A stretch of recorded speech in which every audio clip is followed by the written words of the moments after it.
வாழ்க்கையில் பற்றற்ற நிலை எப்போது வரும், யாருக்கெல்லாம் வரும்? ஒரு குட்டி கதையோடு பார்ப்போம். ஒரு நாட்டின் அரசனுக்கு ஒரு நாள் ஒரு சந்தேகம் எழுந்தது. எத்தகைய பற்றும், அதாவது மண், பெண், பொன், இம்மூன்றிலும் ஆசை கொள்ளாத துறவி இருக்க முடியுமா என்று சிந்தித்துக் கொண்டிருந்தான். பிறகு அமைச்சனை அழைத்து, எந்த பற்றும் இல்லாத ஒரு துறவி நாட்டில் இருக்க முடியுமா என்று கேட்டான் அரசன். அப்படிப்பட்ட துறவி ஒருவர் இருக்கிறார் என்றார் அமைச்சர். அப்படியானால் அந்த துறவியை அழைத்து வரும்படி சொன்னான் அரசன். அரசே, துறவிக்கு வேந்தன் துரும்பு என்று கூறுவார்கள். ஆகையால் அவர் அரண்மனைக்கு வரமாட்டார். நகரத்துக்கு வெளியே ஒரு மரத்தடியில் அமர்ந்திருக்கிறார். நாம் தான் சென்று அவரை காண வேண்டும் என்றான் அமைச்சன். அதற்கான ஏற்பாட்டை செய்யும்படி சொன்னான் அரசன். தான் கூறியதை மெய்ப்பிக்க எண்ணி முயற்சி செய்தான் அமைச்சன். மேலும் இந்த நடிப்புக்காக தான் 1000 பொன் தருவதாகவும் சொல்லி துறவியை தயார் செய்தான் அமைச்சன். மறுநாள் அரசன், அரசி, அமைச்சர் ஆகிய மூவரும் துறவியை காண சென்றனர்.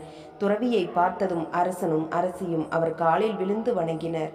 வெள்ளி தாம்பலத்தில் பட்டாடை, பழங்கள், பூ ஆகியவற்றோடு 5000 பொன்னையும் வைத்து துறவியிடம் வைத்து அதை ஏற்கும்படி கூறினர். அரசனே, எல்லாம் இறைவன் செயல். நானோ முற்றும் துறந்தவன். எனக்கு எதற்காக இவை? இவற்றை பார்த்தால் என் உடலும் உள்ளமும் நடுங்கும். இவற்றை நீ எடுத்துச் சென்று ஏழை எளியவர்களுக்கு வழங்கி நலத்துடன் வாழ்வாயாக. எல்லாம் இறைவன் செயல் என்று வாழ்த்தினான் துறவி. அரசன் வியப்புற்று மனநிறைவோடு அரண்மனைக்கு திரும்பினான்.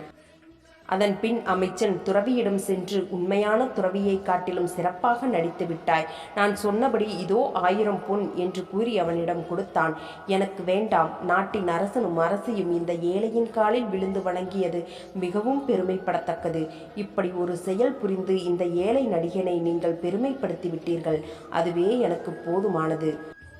மற்றும் இந்த நிகழ்ச்சியை பார்த்ததும் குடும்பத்தில் சில கடமைகளை நிறைவேற்றிவிட்டு உண்மையிலேயே துறவி ஆகிவிடலாமா என்ற எண்ணம் எனக்கு எழுகின்றது என்றான். வாழ்க்கையில் பற்றற்ற நிலை எப்படி வரும், எப்பொழுது வரும் என்று யாராலும் சொல்ல முடியாது. ஆனால் ஒரு சிலருக்கு மட்டுமே இப்பாக்கியம் கிட்டும். நன்றி.